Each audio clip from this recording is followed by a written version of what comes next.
Assalamualaikum warahmatullahi wabarakatuh. Gimana kabarnya itu? Luar biasa. Masya Allah.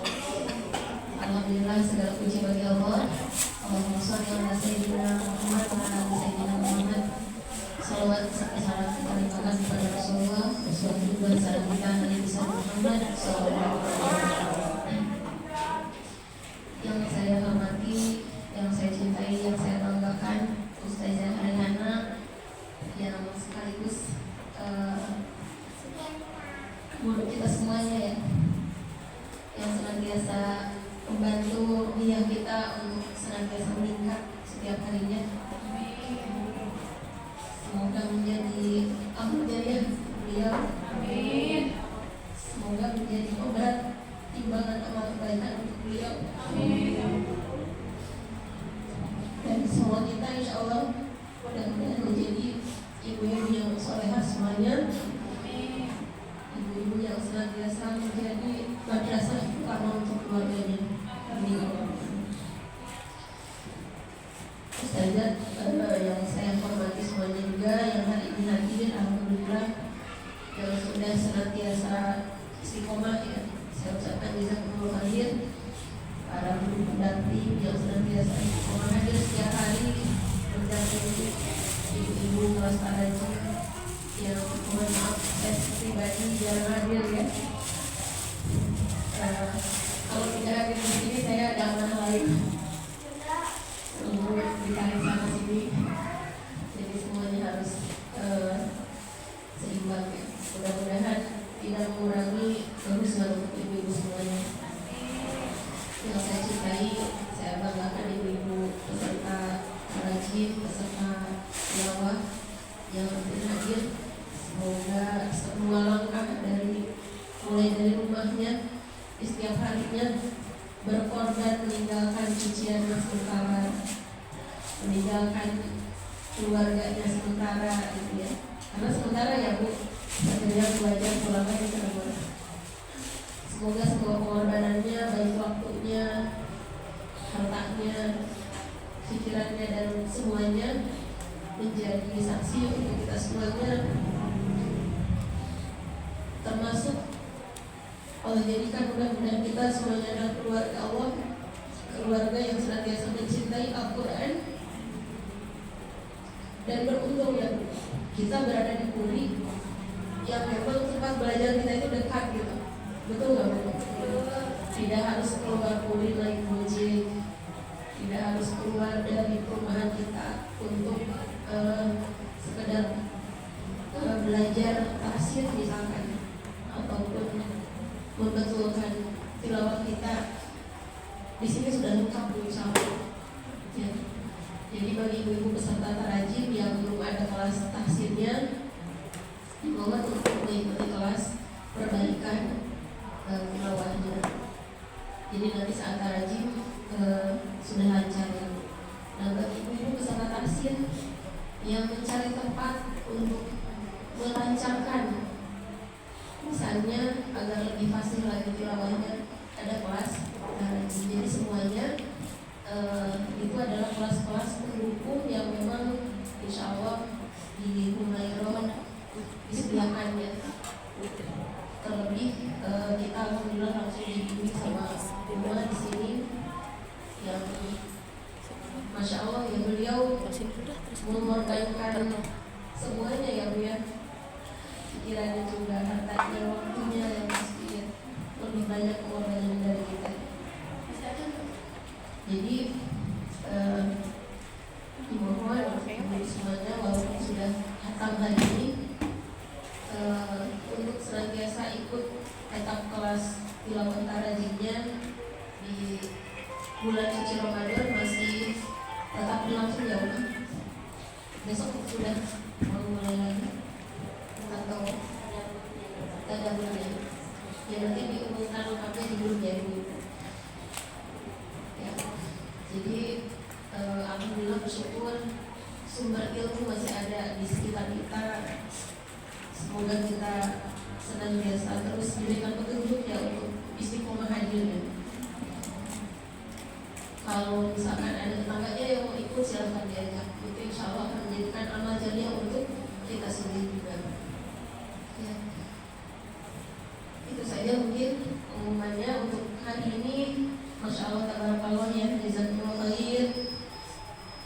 Sangat berlimpah sudah terlihat hidangan takjil disediakan dari ibu-ibu untuk ibu-ibu sudah semuanya. Semoga berkah sedekahnya hari ini Allah ganti rezekinya dengan yang lebih baik, lebih banyak baik di dunia maupun di akhirat kelak. Amin Allahumma amin. Tiada kata yang panjang-panjang perlu saya ucapkan yang selain merasa bersyukur kepada Allah Subhanahu wa taala diberikan kesempatan untuk bisa hadir sore ini dengan hikmat, penuh rasa syukur, penuh rasa tawadu dan sangat syahdu ya Bu ya, sangat khusus sekali. Mudah-mudahan menambah kekuatan keimanan kita, menghapuskan semua kesalahan dan kejelekan kita semuanya, dan mudah-mudahan kita semuanya menjadi ibu-ibu yang mengarahkan keluarga-keluarga kita untuk senantiasa menjadi ahli Quran. Itu saja. Lebih dan kurangnya mohon maaf. Wassalamualaikum warahmatullahi wabarakatuh. Waalaikumsalam warahmatullahi wabarakatuh. Jazakallah Umi Iin yang selalu support, yang selalu beri semangat kepada kita semua untuk tetap belajar Al-Quran, dan mudah-mudahan kita semua tetap istiqomah. Dan insya Allah kita berdoa bersama, mudah-mudahan setelah Ramadan ada Tarajim jilid 2. Amin. Semangat ya Bu. Semangat. Kita doakan juga rumah biar sehat, sehingga bisa tetap berbagi ilmu, dan kita semua juga sehat semuanya, sehingga kita Allah takdirkan kita semua bisa tetap belajar bersama-sama. Amin. Amin ya rabbal alamin. Baiklah Ibu, acara selanjutnya yaitu yang kita tunggu-tunggu, pesan atau kalau pagi kita masuknya ke makola ya. Kalau sekarang kita minta apa? Mau itu apa? Iya, mau itu hasanah ya. Iya, kalau saya sebenarnya makola aja dah yang familiar. Kalau pagi makola 1, 2, 3. Nah nanti kita tunggu, kita pusatkan pikiran kita fokus, kita gerakan hati kita untuk menerima apa yang diberikan oleh rumah pelajaran untuk kita semua. Mudah-mudahan bermanfaat untuk kita semua. Semakin iman kita semakin tebal. Amin ya rabbal alamin. Kepada ummah dipersilakan.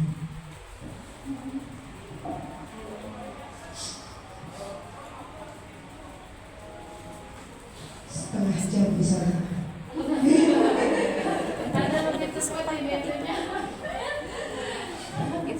Bisa volumenya bukan 7 menit lagi itu lah.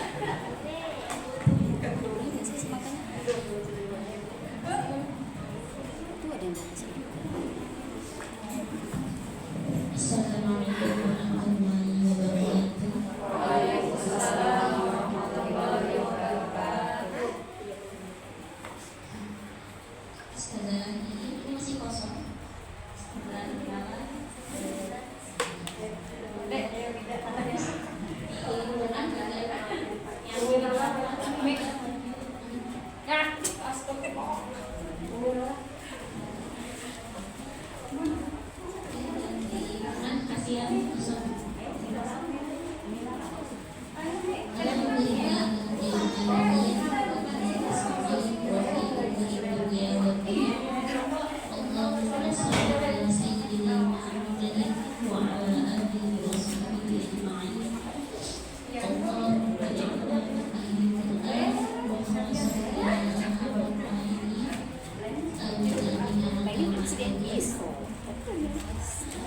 Yang saya pesangi Ustazah ini selaku penyelenggara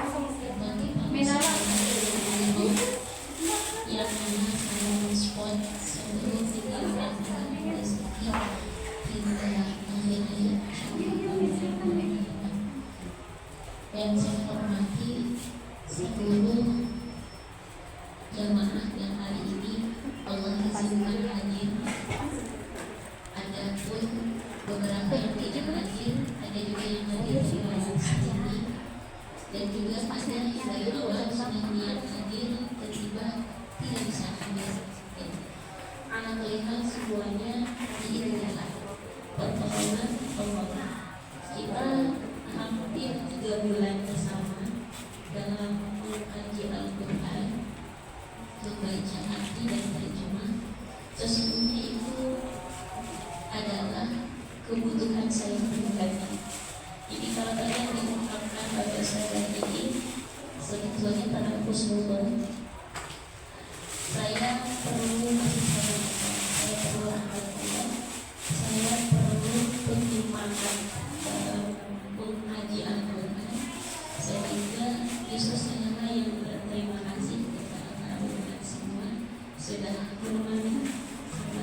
hilangnya ketika Al-Quran ini meninggalkan kita. Yang kedua, kita saya pribadi menginginkan rahmat Allah yang arti sayangilah orang-orang yang ada di bumi, yang sama maka akan dikasihi, akan disayangi oleh yang tinggal atau penduduk di langit. Mudah-mudahan dengan pelajaran ini sebagai tanda sayang saya cinta, saya sayang terhadap diriku sehingga tidak bisa memberikan dengan mati. Mudah-mudahan dengan belajar Al-Quran ini adalah bukti sayang saya. Yang kedua, saya kira 10 menit maksimal. Kita waktunya masih panjang ya. Pertama, kita insya Allah mengenal kembali apa itu Al-Quran. Definisi Al-Quran menurut Ulumul Quran secara resmi. Mahwa Al-Quran, Al-Quran huwa kalamullah. Pertama, dia adalah firman Allah. Yang namanya firman itu bagian dari yang berfirman, bukan makhluk. Saya berbicara, apakah saya menciptakan ucapan? Enggak. Mengeluarkan apa yang ada di otak saya dan hati saya, kan gitu ya. Berarti ketika kita berbicara, apakah Al-Quran itu makhluk? Kita sepakat bukan makhluk. Kalau Allah mengungkapkan ayat-ayat ciptanya, nasihat-nasihatnya yang bisa diambil pelajaran oleh orang-orang akhir zaman. Kenapa disebut akhir zaman? Karena Rasulullah turun sebagai penutup para nabi. Otomatis yang lahir setelah Rasulullah turun kita adalah makhluk atau manusia akhir zaman, yang mana Allah sendiri yang memberikan amanah kepada Rasulullah melalui kalamullah-Nya, dan Allah tidak menginginkan untuk diri Rasulullah saja, ya. Sampaikan. Tinggal kita yang menerima pesan ini mau buka atau tidak, mau mempelajari atau tidak. Ibu kalau dapat paket tak dikenal, tapi paket itu mewah, dapat mau buka nggak?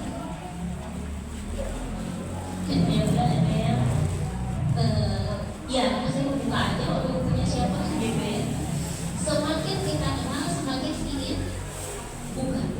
Maka salah satu tanda kita ingin membuka aturan itu, kita kenal sama siapa sih Allah. Terus Allah itu nanti fungsinya atau kedekatan kita terhadap Allah itu nanti tidak sama. Kalau jauh dari Allah, nanti kita gimana?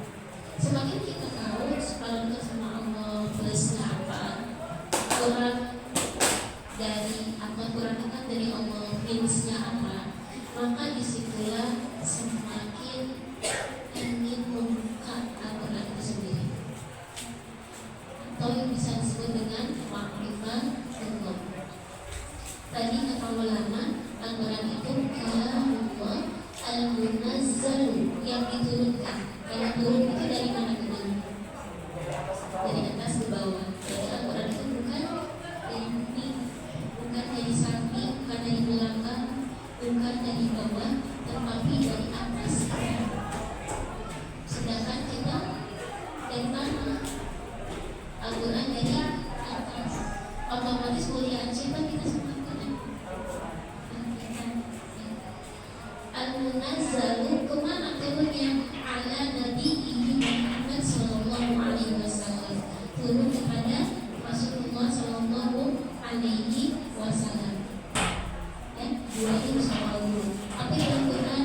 Al-Kalam Al-Munazzalu ala Nabi Sallallahu Alaihi Wasallam biwasitati Jibril, dengan perantara malaikat Jibril alaihi salam, bukan dengan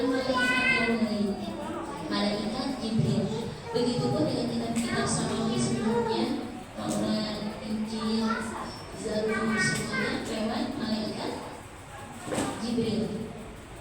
Sehingga malaikat Jibril ini tugasnya selesai setelah Al-Quran ini selesai. Ketika Rasulullah SAW sudah dipanggil Allah, tidak ada lagi wahyu-wahyu yang turun. Dan kita juga malaikat Jibril sudah selesai tugasnya. Tetapi kita sama-sama tahu malaikat Jibril itu pemimpin malaikat. Kemudian yang keempat ya, al-mu'jizu yang merupakan mu'jizat. Mu'jizat itu apa? Ada yang khas, ada apa lagi? Ada mauna, ada lagi. Kalau mauna orang-orang soleh ada kelebihan-kelebihan, misalkan masjidnya tidak, rumah orang soleh tersebut tidak terbakar, pada sendiri terbakar, itu mauna. Pertolongan itu orang soleh. Kalau irhas adalah pertolongan untuk para calon nabi, ya. Keanehan, keajaiban yang turun untuk calon nabi. Sedangkan al-mu'jizat itu sesuatu yang luar biasa yang tidak mungkin ditandingi oleh selain mukjizat dan turunnya kepada nabi. Insya Allah kita nanti akan bahas kemukjizatan ini. Apa sih mukjizat Al-Quran yang dirasakan oleh Rasulullah? Apa kemukjizatan Al-Quran yang dirasakan oleh para sahabat? Dan apa kemukjizatan Al-Quran yang diturunkan kepada kita yang jauh hidupnya setelah zamannya Rasulullah? Bayangkan 1500 tahun ya dengan Rasulullah. Terus apa yang kita petik dari mukjizatnya Al-Quran? Kemudian kita lanjutkan dulu yang al-manqul ilaina yang mutawatir, yang perpindahan Al-Quran berapa juz? 30 juz itu perpindahan secara mutawatir, tidak langsung satu kali, tetapi bertahap selama berapa tahun? Kurang lebih 23 tahun. 13 tahun waktu Rasulullah masih di Mekah, 10 tahun Rasulullah masih sudah sampai di Madinah dan kembali ke Mekah. Ya. Baik, selanjutnya apalagi tanda Al-Quran? Al-maktubu fil mushaf, ditulis dalam mushaf, yang mana dalam mushaf tersebut semuanya al-mabdu'u bi suratil Fatihah, diawali dengan surat Al-Fatihah. Kalau misalkan ada Al-Quran 30 juznya, satu dari Al-Imran itu sudah telat. Awal diawali dengan Al-Fatihah, Al-Muhtatamu diakhiri pada surat An-Nas. Itu Al-Quran. Sehingga tadi sudah saya sampaikan di pagi hari ketika respon dari Muhammad, kita itu liar gitu ya, kita itu liar. Kalau Al-Quran tidak liar, itu salah satu mukjizat sebetulnya ya. Karena Al-Quran itu enak didengar, mudah dihafal. Coba kalau disuruh hafal dari makalah hafal gitu lebih pusing dibandingkan disuruh menghafal satu ayat walaupun itu asing, itu lebih mudah. Itu salah satu mukjizat gitu ya. Padahal yang makalah itu perkataan siapa? Sahabat ya, ada Allah sahabat.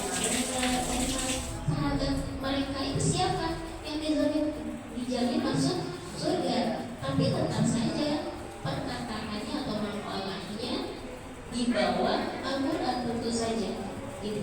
Jadi sangat jahil sekali kalau ada orang-orang yang mendingan saya belajar kitab aja tapi gak usah belajar Quran. Itu belum tahu rasa izannya Al-Quran. Justru kitab itu adalah pelengkap, makanan pokoknya, ibarat makanan itu hidangan pokoknya itu adalah Al-Quran ya, seperti itu. Atau ya bukan kitab, mendingan pelajaran umum. Apa sih Al-Quran bikin capek aja, sesak nafas baca ini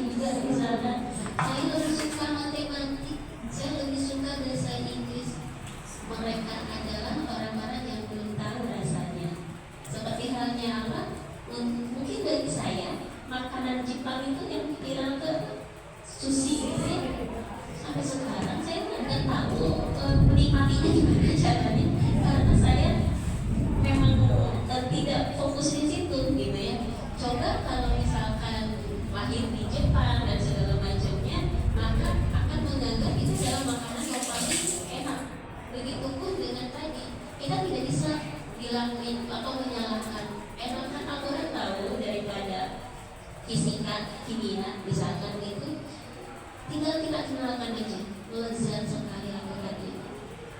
Salah satunya itu juga ya, kenapa saya suka mengajak ayat Al-Quran, karena seperti mak-mak yang sudah makan bakso gitu ya, makan bakso kan biasanya ayo cobain bakso yang di mana teman-teman,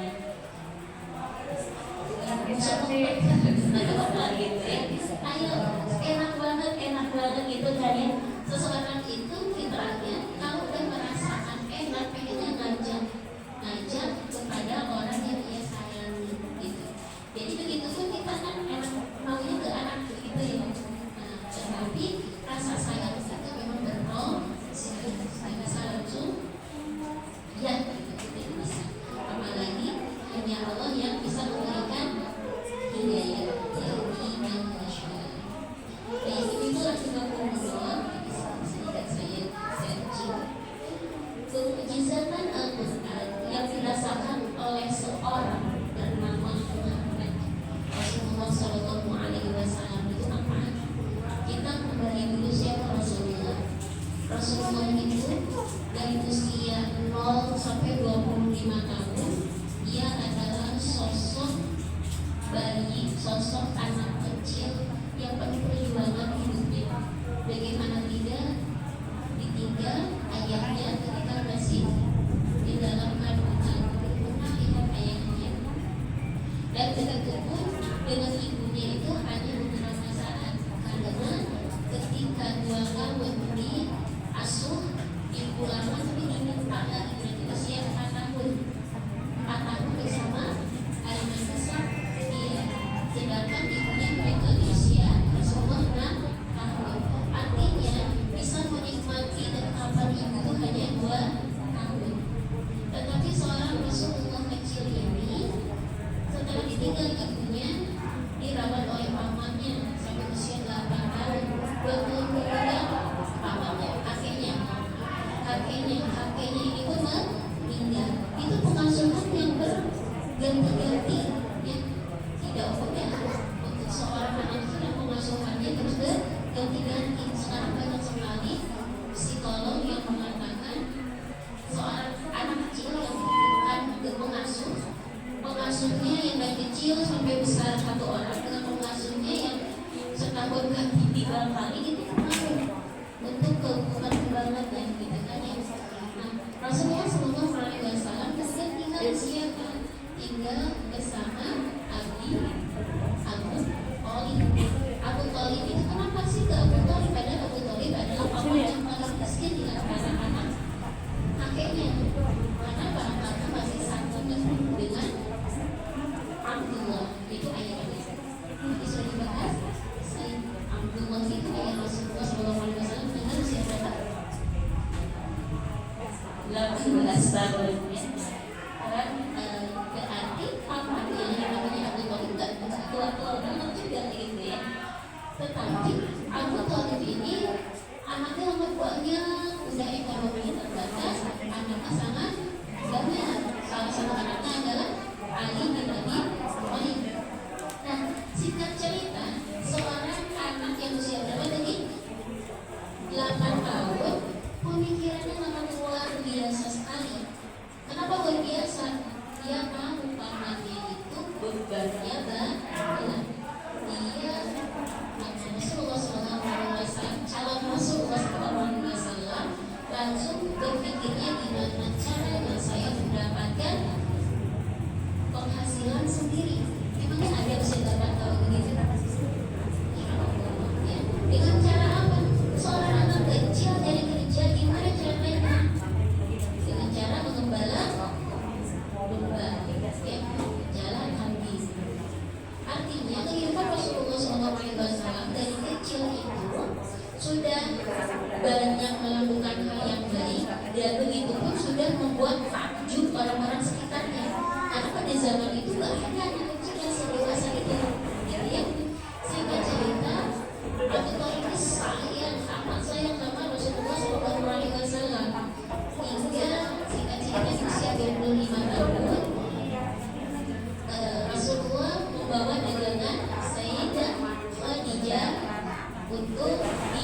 dijual gitu kan ya, untuk didagangkan. Apa yang terjadi di situ menjadi bukti bahwa Rasulullah SAW bukan laki-laki biasa, dan Sayyidah Khadijah sangat ingin punya suami seperti Muhammad ini, gitu ya. Singkat cerita, Sayyidah Khadijah yang memberi kode lamaran tersebut, tetapi yang melamar tetap Rasulullah SAW. Dari usia 25 sampai 40 tahun, berarti berapa tahun tuh? 15 tahun. Seorang Rasulullah 15 tahun nikah sama saudagar kaya,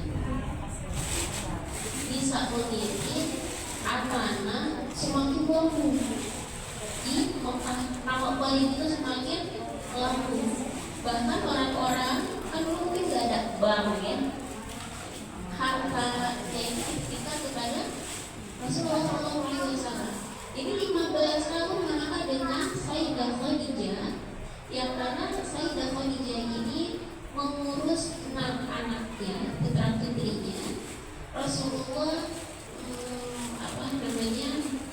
lebih fokus untuk masyarakat gitu ya, sehingga masyarakat itu amat sangat menghormati Rasulullah. Nah, puncaknya di sini, seorang Rasulullah udah segi harta oke, tampang oke, dibawa oke. Ketiga, usia 40 tahun mengatakan, kaum Quraisy, beribadahlah kepada Allah. Apa yang terjadi? Dihinakan, dicaci, di boikot ya. Kita bukan melihat seorang Rasul yang sangat orang biasa, tapi memang udah seseorang yang pemimpin hebat. Ternyata untuk mengatakan Allah, untuk mengatakan beribadah kepada Allah, untuk menyampaikan Al-Quran, itu yang asalnya tinggi langsung dimes. Ya. Kalau Rasulullah mau, mungkin tidak usah disampaikan Al-Qurannya. Malaikat Jibril datang kepada Rasulullah, daripada nanti dicaci sama masyarakat, dengan tidak usah disampaikan. Tapi kan Rasulullah tidak seperti itu. Rasulullah ingin kita ikut merasakannya. Jadi ketika ini sudah di depan mata kita, Rasulullah ingin dirasakan bahwa kita, kemudian kita tidak maksimal mengambil manfaat, sangat terlalu. Apa yang dirasakan Rasulullah SAW tentang Al-Quran? Pertama ada dalam surah Al-A'la ya. Dalam surah Al-A'la ayat ke-6 ya. Kita coba baca. A'udzu billahi minasyaitonir rajim. Bismillahirrahmanirrahim. Sabbih isma rabbikal a'la alladzi khalaqa fasawwa walladzi qaddara fahada walladzi akhraja marra faj'alahu ghutha'an ahwa sanuqri'uka fala tansa. Di situ dikatakan, wahai Muhammad, aku akan bacakan Al-Quran ini kepadamu, lalu kau tidak akan lupa.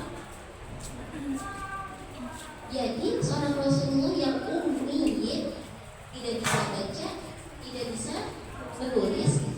Kalau kata-kata yang lain, syair-syair yang lain, mudah untuk memahami. Kalau tidak bisa baca, tidak bisa nulis, sulit untuk menghafal. Tetapi untuk Al-Quran sudah dijamin sama Allah, sanuqri'uka fala tansa. Itu yang bikin Rasulullah yakin ini adalah sebuah wahyu, dibaca sekali langsung mental. Tidak dirasakan Rasulullah. Sebelumnya semakin yakin, bukan kata-kata biasa. Kemudian yang kedua, apa yang dirasakan Rasulullah? Ini ada dalam surah An-Najm ayat 3 sampai 4 ya. Wan najmi idza hawa ma dhalla sahibukum wa ma ghawa wa ma yantiqu 'anil hawa in huwa illa wahyu yuha. Yang 3 dan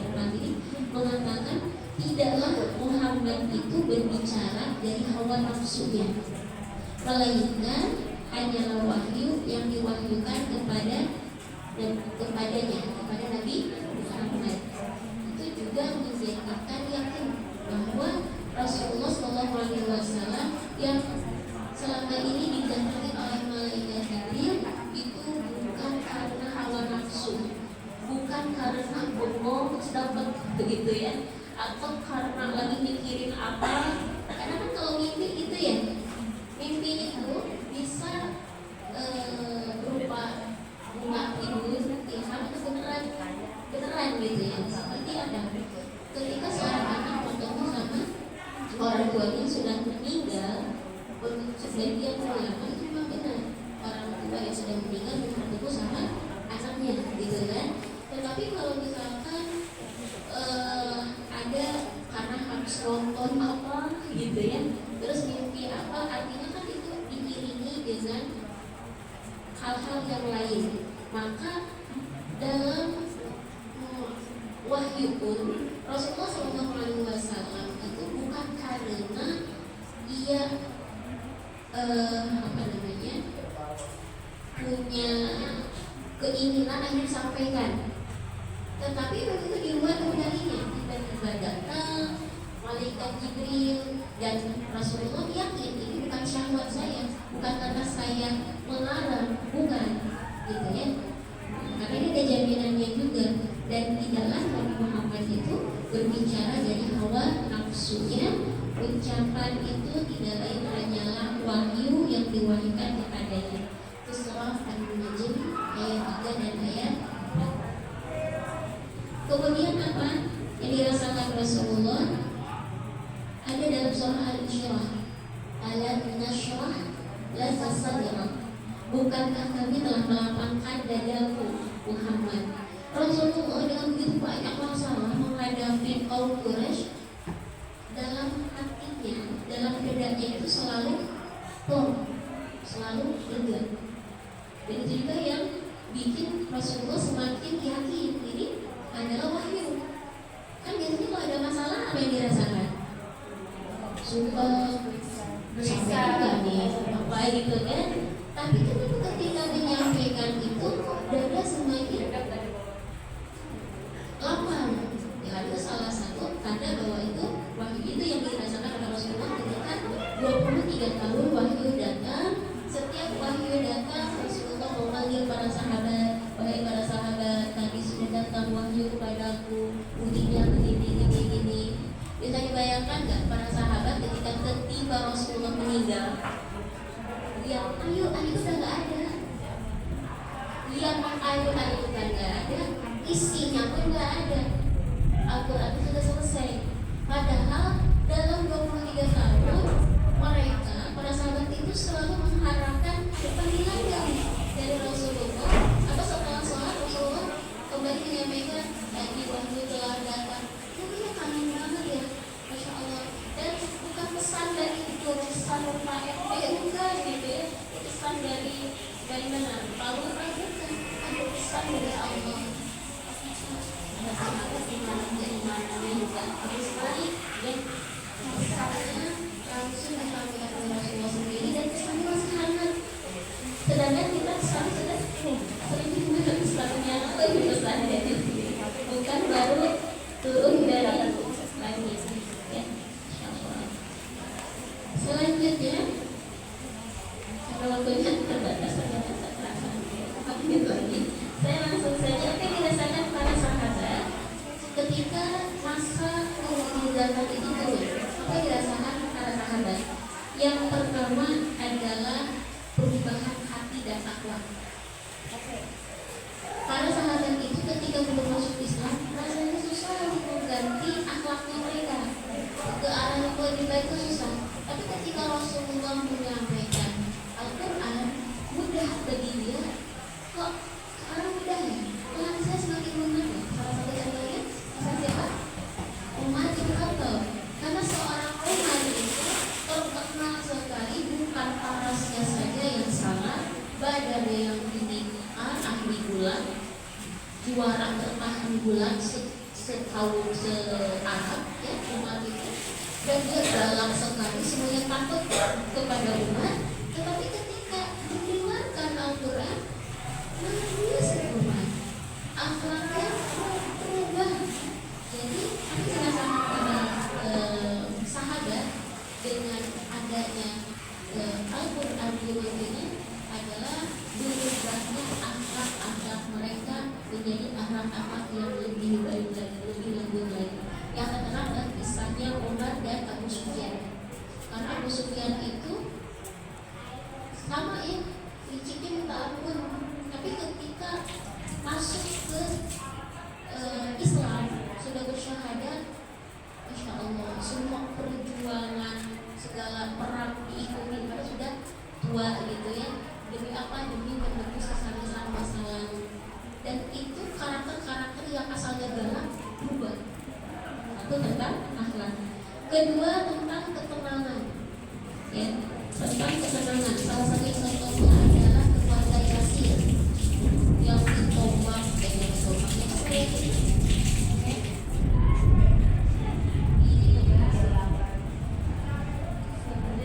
Sumayyah, ya, Sumayyah ada Rasyidnya ya. Itu penyiksaan kan yang luar biasa, udah diikat di panas ya, kemudian meninggal saat itu juga ya, karena itu orang sahabat yang syahid pertama kan ya. Tetapi menjalani itu semua dengan apa? Apakah nangis-nangis? Apakah marah-marah? Enggak, teman. Juga kisah yang sama Bilal bin Rabah yang disiksa di atas gunung, di atasnya ada batu yang sangat besar dan panas. Apakah marah-marah juga, nangis-nangis juga? Enggak. Para sahabat itu tenang menjalani itu semuanya. Karena apa? Karena keimanan. Karena pada saat itu mukjizat Al-Quran sangat berpengaruh terhadap mereka. Ya. Kemudian beralihnya cara penyembuhan atau berobat. Pada zamannya mukjizat Al-Quran diturunkan, banyak di antara sahabat itu kalau lagi sakit mengandalkan surah Al-Fatihah dibacakan. Kalau yang asalnya mantra-mantra diganti dengan surah Al-Fatihah. Kalau yang ada sihir-sihir diganti dengan Mu'awwidhatain, yaitu Al-Falaq dan An-Nas. Jadi Al-Quran pun sebagai sarana untuk menyembuhkan. Terkadang kita suka lupa ya. Terkadang kita ikhtiarnya duniawinya dulu, kalau udah mentok mungkin Al-Fatihah kali ya. Nah, ya. Jadi sahabat sering membacakan surah Al-Fatihah ketika ada keluhan. Kemudian apa lagi? Tertutupnya wahyu setelah wafatnya Nabi Sallallahu Alaihi Wasallam, itu para sahabat sedih luar biasa. Kenapa? Tadi yang sudah dijelaskan bahwa yang biasanya Rasulullah mengumpulkan kemudian menyampaikan kepada malaikat Jibril datang kepadaku pesannya begini langsung disampaikan kepada sahabat, itu mendadak tidak ada, gitu ya. Kemudian kita lanjutkan, apa kemujizatan Al-Quran yang bisa dirasakan kita sebagai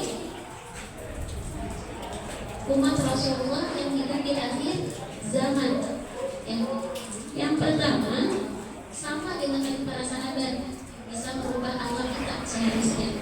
Yang kedua, hidup menjadi lebih tenang dan juga bisa mengambil ayat Al-Quran sebagai obat, sebagai penyembuh hati. Dan jangan lupa Al-Quran itu sebagai pedoman kita. Pedoman itu ibarat apa? Kalau maps, ya petanya ya. Kata maps ke kanan, ke kiri, tapi maps yang benar ya. Terkadang maps yang benar. Itu menunjukkan kuda itu hidayah, itu petunjuk yang benar itu hanya Al-Quran. Maps aja bisa salah ya. Masya Allah. Juga Al-Quran itu terbukti dengan ilmu-ilmu yang semakin berkembang, semakin sesuai. Dan harusnya karena semakin kesini semakin teknologi semakin tinggi, seharusnya keimanan saat ini harusnya lebih tinggi dong dibandingkan pada zamannya Abu Bakar, gitu ya. Kalau tadi kita mencoba tentang mizan, tentang timbangan, di yaumil mizan itu sampai ketahuan nilai sedekahnya berapa, nilai sholatnya berapa, nilai puasanya berapa. Mungkin itu tidak terlalu tergambar oleh zaman dahulu. Tapi kan sekarang ada timbangan langsung ketahuan lemaknya berapa, masa ototnya berapa, terus apa lagi kadar airnya berapa. Kalau kita langsung berpikir, oh berarti nanti di mizan itu langsung ketahuan saya itu ya waktu hidup sedekahnya berapa banyak, enggak ditimbang beberapa kali, itu hanya satu kali timbangan langsung ketahuan keluar loh, begitu ya. Seharusnya itu menjadikan kita zaman sekarang lebih percaya lagi tentang yaumil mizan, percaya lagi tentang alam mahsyar ketimbang zaman dahulu. Apalagi tentang kita akan menonton perilaku kita sendiri. Kita sekarang mudah ya pakai kamera ya. Sekarang aja sering nih. Mudah bagi kita kan melihat sesuatu yang kita lagi gak ada, tapi bisa kita lihat. Harusnya itu menambah keimanan kita dibandingkan keimanan para sahabat dulu yang kamera belum ada, iya enggak? Dalam Al-Quran, yunabbi'uhum, kami akan memberitakan. Kamu tuh harus ngapain aja waktu dulu di dunia. Sekarang bisa langsung terlihat, oh iya ya, kalau di kamera aja seharian kita pasang CCTV kita tahu. Padahal kita lagi tidur nih, menit keberapa balik ke kanan, menit keberapa balik ke kiri. Begitupun itu sebagai gambaran yang bagi satu seperti itu, kita tidak bisa mengelak, gitu ya. Akhwati rahimakumullah, sudah pukul 18:04. Sebetulnya masih banyak ya. Salah satunya yang lebih kita persiapkan itu adalah fitnah Dajjal. Fitnah Dajjal mudah-mudahan tidak keluar secepatnya, tetapi penopang pertama itu adalah Al-Quran ya. Jadi ayo kita terus ikat hati kita dengan Al-Quran, karena dengan Al-Quran ini insya Allah cara kita, ikhtiar kita, ikhtiar yang disertai dengan keridhaan Allah tentunya, dan juga mencari syafaat dari Al-Quran, karena ada yang bisa mensyafaati kita yaitu Rasulullah dan Al-Quran. Kita juga keduanya ini, apa itu syafaat? Syafaat itu pertolongan, dimana kita sudah tidak bisa menolong diri kita sendiri, tetapi masih ada harapan, yaitu pertolongan dari Al-Quran. Mudah-mudahan kita termasuk yang Al-Quran kenali. Oh ini hamba Allah yang suka mengingatku di siang dan malam, sehingga ia minta kepada Allah, ya Allah izinkan aku memberikan syafaat kepada fulana bin fulan ini. Kemudian Allah izinkan, itu yang kita harapkan.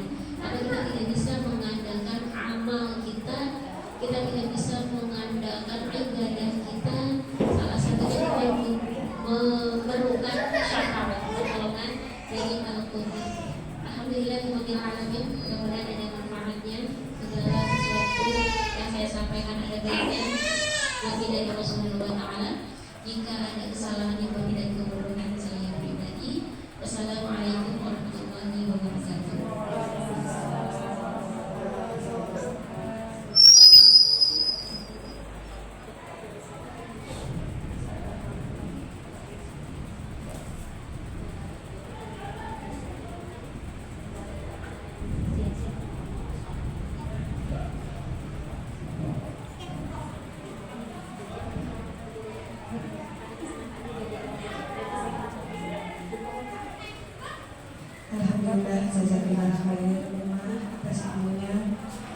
banget ya Ibu ya. Masya Allah, dengan umah belum menyampaikan aja sampai Masya Allah. Aduh banget ya kalau orang soleh. Mudah-mudahan kita semua tertular solehahnya. Amin ya rabbal alamin. Dan alhamdulillah dari awal dari kita tilawah sampai kita berdoa bersama-sama, alhamdulillah di luar Allah turunkan hujan sebentar. Mudah-mudahan itu pertanda Allah merahmati kita. Mudah-mudahan itu pertanda terkabulnya doa kita. Mudah-mudahan itu pertanda keimanan kita. Allah jaga sampai akhir hayat kita, dimudahkan saat sakaratul maut kita, dan hingga Allah takdirkan kita semua wafat dalam keadaan husnul khatimah. Amin amin ya rabbal alamin. Baiklah ibu-ibu, alarm sudah itu tandanya sebentar lagi waktu maghrib. Saya di sini mohon maaf apabila banyak salah kata dalam awal acara hingga akhir acara. Mudah-mudahan ibu-ibu semua dalam keadaan sehat semua. Baiklah ibu, kita tutup dengan doa, dengan istighfar, dan kita tutup dengan doa kepada Tuhan Kudus. Alhamdulillahirrahmanirrahim. Astagfirullahaladzim, astagfirullahaladzim, astagfirullahaladzim. Subhanakallahumma wa bihamdika asyhadu an la ilaha illa anta astaghfiruka wa atubu ilaik. Wabillahi taufiq wal hidayah. Wassalamualaikum warahmatullahi wabarakatuh.